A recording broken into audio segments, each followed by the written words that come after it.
इस वीडियो में हम NGX कलर पिकर को एंगुलर प्रोजेक्ट में यूज़ करेंगे।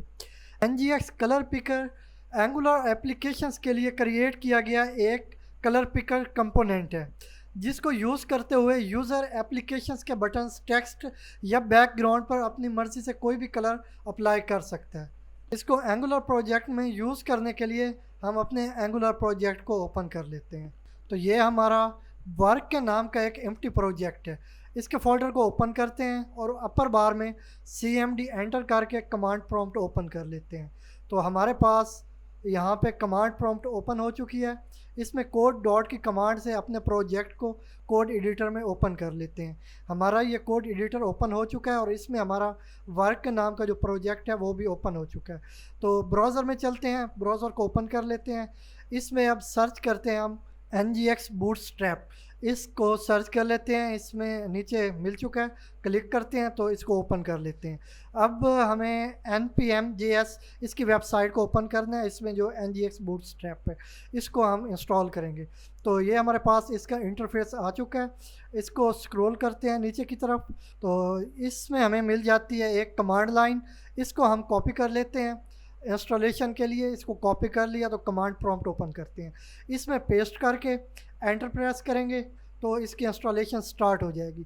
तो इंस्टॉल होने के बाद हम इसको मिनिमाइज़ कर लेते हैं। इसको रजिस्टर करना होता है अपने प्रोजेक्ट के साथ, तो उसके लिए हमें यहाँ से नीचे मॉड्यूल मिल जाता है। तो इसको हमने इंपोर्ट करना है। इसको कॉपी कर लेते हैं, ये टूल टिप मॉड्यूल है। इसको हम कॉपी कर लेते हैं और चलते हैं कोड एडिटर में। कोड एडिटर ओपन करके src का फोल्डर ओपन करते हैं और ऐप कंपोनेंट भी ओपन कर लेते हैं। इसमें ऐप मॉड्यूल में जाके यहाँ पे हम पेस्ट कर लेंगे। तो नीचे भी इंपोर्ट्स में भी डिफ़ाइन कर लेना है। तो इस तरह ये यहाँ पे रजिस्टर हो चुका है। इसको अब हम यूज़ कर सकेंगे और इसके बाद अब हम यूज़ करेंगे NGX कलर पिकर को। तो इसको हम रिमूव करके सर्च कर लेते हैं NGX कलर पिकर। तो नीचे ऑप्शंस में हमें नज़र आ जाता है। इसको हम पहले भी सर्च कर चुके हैं तो ये मिल जाता है। इसको भी npm.js वेबसाइट से ओपन करना है।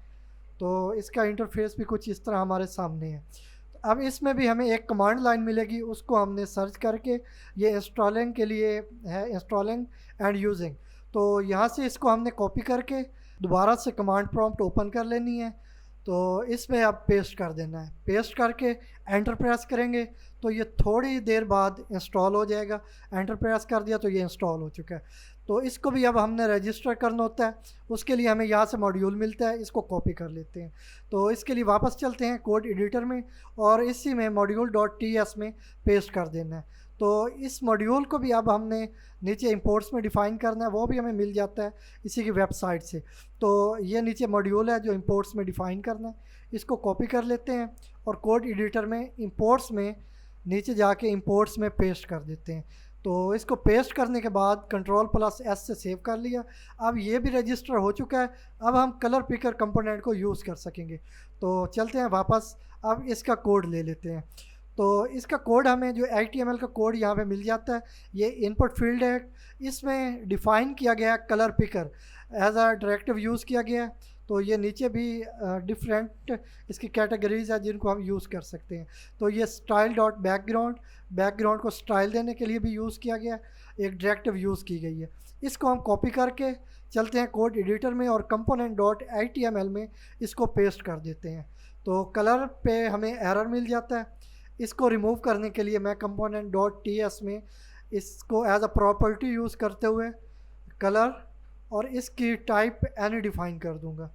तो ये सेव करने के बाद आई होप हमारा एरर रिमूव हो चुका होगा। वापस देख लेते हैं component.html में, तो हमारा एरर रिमूव हो चुका है। अब हम इसको जो हमारा ये इनपुट है इसको कुछ क्लास दे के इस पर स्टाइल्स अप्लाई कर लेते हैं, क्योंकि ये बहुत छोटा होता है। हमने इस पर बैकग्राउंड कलर अप्लाई करने हैं, तो इसकी ज़रा विड्थ हम इंक्रीज़ कर लेंगे। तो यहाँ पे मैं इसकी क्लास यूज़ करूँगा .clr जो कि हमने डिफ़ाइन की थी। तो इसके बाद अब हम इसकी विड्थ यहाँ पे डिफ़ाइन कर देते हैं 60%, इंक्रीज़ कर देते हैं क्योंकि ये बाय डिफ़ॉल्ट बिल्कुल छोटा सा इनपुट फील्ड मिलेगा हमें। तो इसको हम इंक्रीज़ कर रहे हैं। इसकी हाइट भी डिफ़ाइन कर देते हैं, तो वो हम 30% रख लेंगे। तो मैं यहाँ पे 30% डिफ़ाइन कर देता हूँ। तो अब हम रन कर लेते हैं अपने प्रोजेक्ट को ng-serve की कमांड से। एंटर प्रेस करेंगे तो थोड़ी देर बाद हमारा ये प्रोजेक्ट रन हो चुका है और इसमें हमें लोकल होस्ट 4200 मिल जाता है। इसको मैं कॉपी कर लेता हूँ और चलते हैं ब्राउज़र में। तो ब्राउज़र को ओपन करके एक न्यू टैब ओपन करते हैं और सर्च बार में पेस्ट कर देते हैं। एंटर प्रेस करेंगे तो हमारा आउटपुट मिल जाता है हमें। तो ये हमारा आउटपुट है। ये एक्चुअली हमारा जो इनपुट फील्ड है इसको हमने इंक्रीज़ कर दिया हुआ है। तो साथ में ही हमें ये कलर पिकर मिल जाता है, इसको यूज़ कर लेते हैं। इसके बाद ओपेसिटी का भी हमें ऑप्शन मिल जाता है। तो इस तरह कलर्स चेंज करके तो इसकी ओपेसिटी भी हम इंक्रीज़ या डिक्रीज़ कर सकते हैं। और इसके अलावा जितने कलर्स हमें मिल रहे हैं इनको भी हम यूज़ कर सकते हैं। तो इसके अलावा इसको हम देख लेते हैं नेक्स्ट। इसमें विड्थ हमें मिल जाती है, तो इसको कैसे यूज़ किया जाता है देख लेते हैं। ये जो हमारा कलर पिकर ये जो बॉक्स है इसका साइज़ बाय डिफ़ॉल्ट हमें इतना मिल जाता है। तो इसको देखते हैं कि हम कैसे इंक्रीज़ कर सकते हैं। तो ये हमें डिफरेंट यहाँ पे कैटेगरीज़ हैं।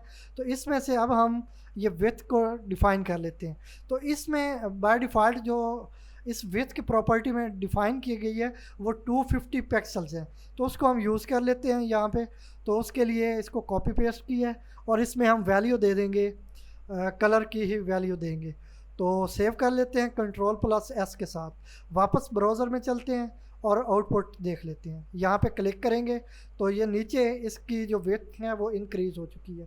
तो ये जो हमें बॉक्स छोटे साइज़ में मिल रहा था वो अब इंक्रीज़ हो चुका है। तो इस तरह वो डिफरेंट जो कैटेगरीज़ हैं वो यूज़ कर सकते हैं हम विड्थ के लिए, हाइट के लिए और डिफरेंट उसमें कैटेगरीज़ शामिल हैं। तो इस तरह हम कलर पिकर को हम यूज़ कर सकते हैं अपने एंगुलर एप्लीकेशंस में। आई होप आपको वीडियो अच्छी लगी होगी और अच्छी अंडरस्टैंडिंग हुई होगी। तो अगर आपको वीडियो अच्छी लगी है तो लाइक करें, शेयर करें और हमारे यूट्यूब चैनल MB Academy को सब्सक्राइब करें।